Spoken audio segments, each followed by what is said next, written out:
ប្រិយមិត្តអ្នកស្ដាប់ជាទីមេត្រីអាមេរិកប្រកាសឲ្យ$10 លានសម្រាប់ព័ត៌មានពីមេដឹកនាំកម្ពុជារបស់អ៊ីរ៉ង់ក្រសួងការបរទេសអាមេរិកបានប្រកាសផ្តល់ប្រាក់រង្វាន់រហូតដល់$10 លានសម្រាប់ព័ត៌មានដែលនាំទៅដល់ការកំណត់អត្តសញ្ញាណឬទីតាំងរបស់មេដឹកនាំសំខាន់ៗរបស់អ៊ីរ៉ង់រួមទាំងមេដឹកនាំកម្ពុជាថ្មីគឺលោក Mustafa Khamenei ផងដែរនេះបើយោងតាមទីភ្នាក់ងារព័ត៌មាន Anadolu កាលពីថ្ងៃទី13ខែមីនាឆ្នាំ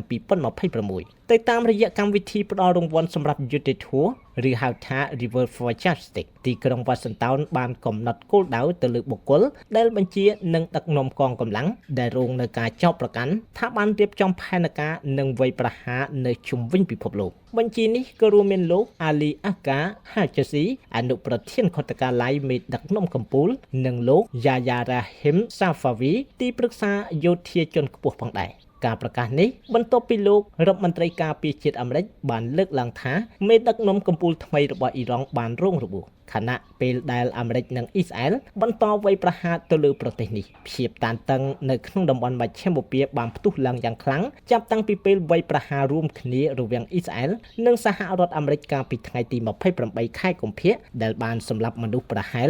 1300នាក់រួមទាំងអតីតមេដឹកនាំកម្ពុជា Ali Khamenei ជាការសងសឹកវិញទីក្រុងតេហេរ៉ង់បានបាញ់បង្ហោះដ្រូននិងមីស៊ីលផ្ដោតទៅលើអ៊ីស្រាអែលសាក់ដានីអ៊ីរ៉ាក់និងបណ្ដាប្រទេសនៅតំបន់ឈូងសមុទ្រដែលបណ្ដាឲ្យមានអ្នកស្លាប់និងខូចខាតនៅហេដ្ឋារចនាសម្ព័ន្ធស៊ីវិលព្រមទាំងមានផលប៉ះពាល់ដល់ទីផ្សារសកលនិងវិស័យអាកាសចរណ៍ប្រិយមិត្តស្ដាប់ជាទីមេត្រីហេតុអ្វីបានជាអ៊ីរ៉ង់នៅតែមានសមត្ថភាពបាញ់មីស៊ីលឥតឈប់តទល់ទៅនឹងអាមេរិកព្រមទាំងអ៊ីស្រាអែលទី1បណ្ដាញទីក្រុងមីស៊ីលក្រោមដីអ៊ីរ៉ង់បានចំណាយពេលរាប់សិបឆ្នាំនៅក្នុងការកសាងបណ្ដាញរូងភ្នំនិងមូលដ្ឋានយោធានៅក្រោមដីយ៉ាងជ្រៅដែលគេហៅថាទីក្រុងមីស៊ីល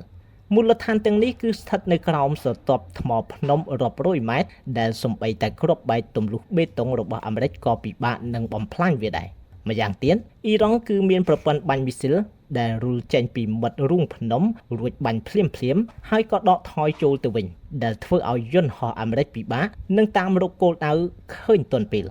ទី2ការប្រើប្រាស់ប្រព័ន្ធបាញ់ចល័តជំនួសឲ្យការប្រើប្រាស់បាញ់ឧបករណ៍នៅមួយកន្លែងអ៊ីរ៉ង់គឺប្រើប្រាស់រថយន្តដឹកជញ្ជូនដើម្បីបាញ់បង្ហោះជំនួសរថយន្តទាំងនេះអាចក្លែងខ្លួនជារថយន្តដឹកទំនិញស៊ីវិលធម្មតារួចធ្វើដំណើរទៅកាន់ទីតាំងណាមួយបាញ់មីស៊ីលចេញរួចបដូរទីតាំងនោះភ្លាមចំណែកឯទី3បរិមាណគ្រាប់មីស៊ីលយ៉ាងច្រើនសន្ធឹកសន្ធាប់យុទ្ធសាស្ត្ររបស់អ៊ីរ៉ង់គឺប្រើបរិមាណយកឈ្នះគុណភាពនៅពេលដែលអ៊ីរ៉ង់បាញ់មីស៊ីលនិងដ្រូនរាប់រយនៅក្នុងពេលតែមួយប្រព័ន្ធ Iron Dome របស់អ៊ីស្រាអែលព្រមទាំង Patriot របស់សហរដ្ឋអាមេរិកនឹងមិនអាចស្ទាក់ចាប់បានទាំងអស់នោះទេព្រោះមីស៊ីលស្ទាក់ចាប់មានតម្លៃថ្លៃជាងនិងមានចំនួនកំណត់ជាងមីស៊ីលរបស់អ៊ីរ៉ង់